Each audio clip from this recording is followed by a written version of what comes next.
Bismillahirrahmanirrahim. Assalamualaikum warahmatullahi ta'ala wabarakatuh. Alhamdulillahi rabbil alamin. Wabihi nasta'inu ala umuri dunya waddin.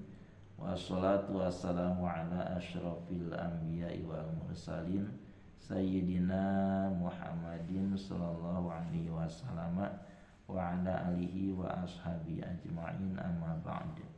Fa ya ibadallah, usi nafsi wa iyyakum bi taqwallah wa tibai rasulihi la'alakum tuflihun.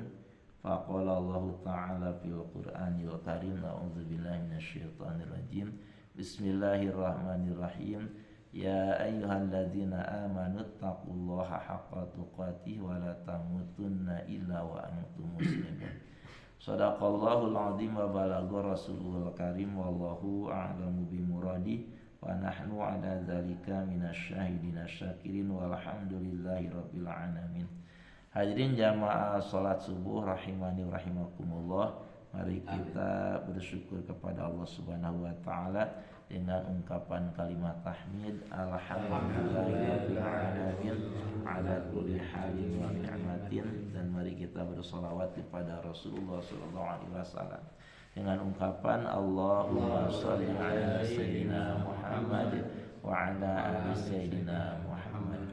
Semoga kita semuanya dari semenjak sekarang sampai kita meninggal ada dalam bimbingan hidayah dan taufik Allah Subhanahu wa taala, ada dalam petunjuk Allah dan diberi kekuatan untuk melaksanakan petunjuk tersebut sehingga kita semua sampai kepada harapan yang kita harapkan, yakni kebahagiaan dan kemuliaan di negeri akhirat.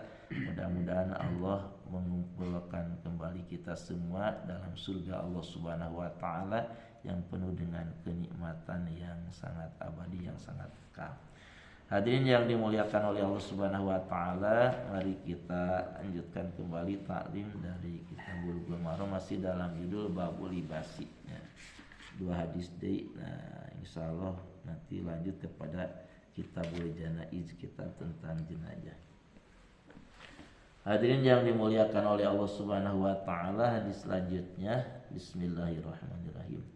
Wa an Abdullah bin Amrin, dan dari Abdullah bin Amr bin Amrin.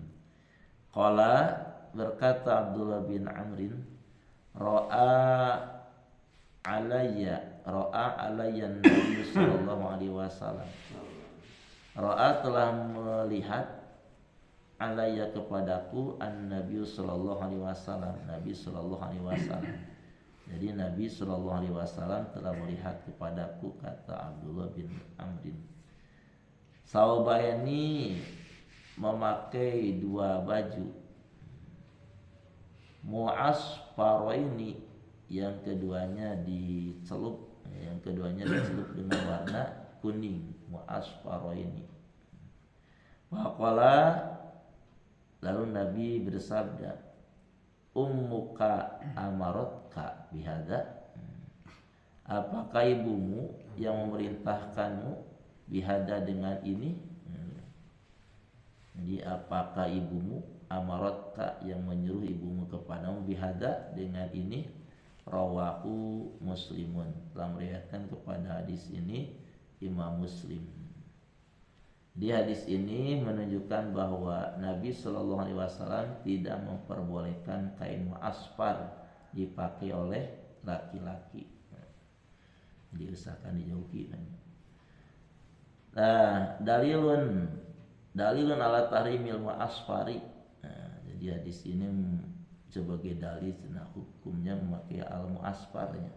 Mu'asfar itu tadi yaitu pakaian yang dicelup dengan warna kuning, pakaian berwarna kuning. Wa yajidu quwwata fi dilalati tamu hadal hadis wa inda muslimin. Qultu, aku berkata, cina agsilhuma, apakah aku mencuci ya Rasulullah? Apakah aku harus mencuci kedua baju yang dicelup dengan warna kuning ya Rasulullah, wahai utusan Allah? Dalam riwayat Muslim, sempurnanya hadis itu. Qala maka Rasul menjawab, bal ahrik huma, lebih dari itu gitu, bakarlah kedua baju yang dicelup dengan warna kuning. Tegas jadi banyak. Wa fi riwayatin, dan dalam satu riwayat diterangkan, inna hadihi min siabil kufari. Sesungguhnya ini yakni pakaian yang dicelup dengan warna kuning, ya warna kuning itu, min siabil kufari, adalah dari pakaian orang-orang kafir. Jadi orang kafir senangnya pakaian kuning. Fala talbisuhuma, oleh sebab itu janganlah kamu memakai pakaian yang dicelup dengan warna kuning. Wa rajahu Abu Daud wa Nasa'i, telah mengeluarkan pada hadis ini Abu Daud dan Imam An-Nasa'i. Wa fi qalihi, dan dalam dauhan Nabi sallallahu alaihi wasallam tadi ada kata ummuka amarat kabihada, apakah ibumu yang memerintahkanmu dengan ini, itu memakai pakaian yang dicelup dengan warna kuning.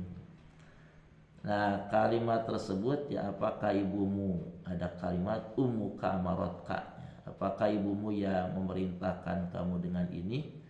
Nah, kalimat tersebut menunjukkan bahwa pakaian ini, yakni yang dicelup dengan warna kuning, ya, adalah pakaian wanita, ya, perhiasan dan perilaku mereka, yakni wanita.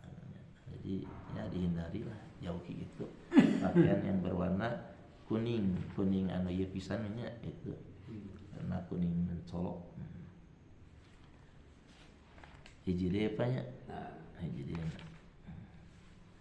Wa an Asma ibni Abi Bakrin, dan dari Asma bin Abi Bakar, anha sesungguhnya Asma bin Abi Bakrin, akhrajat, ia telah mengeluarkan jubbata Rasulullah sallallahu alaihi wasallam, jubah Rasulullah sallallahu alaihi wasallam, makupatan yang disulamnya, makupatal jaibi, yang sakunya disulam, wal kufaini, dan kedua lengannya juga disulam, wal farjaini, dan kedua belah sampingnya juga disulam. Disulamnya bidi bajin, dengan sutra tebal, sutra dibaj. Rawahu, telah meriwayatkan pada hadis ini Abu Daud wa asluhu, dan asal hadis ini fi Muslimin, ada dalam riwayat Imam Muslim. Wajada, dan ada tambahan dalam riwayat Muslim, sama jalurnya min riwayati Asma, dari riwayat Asma. Kanat inda Aisyata, jadi jubah tersebut adanya di ibunda Aisyah, ya, ada di ibunda Aisyah.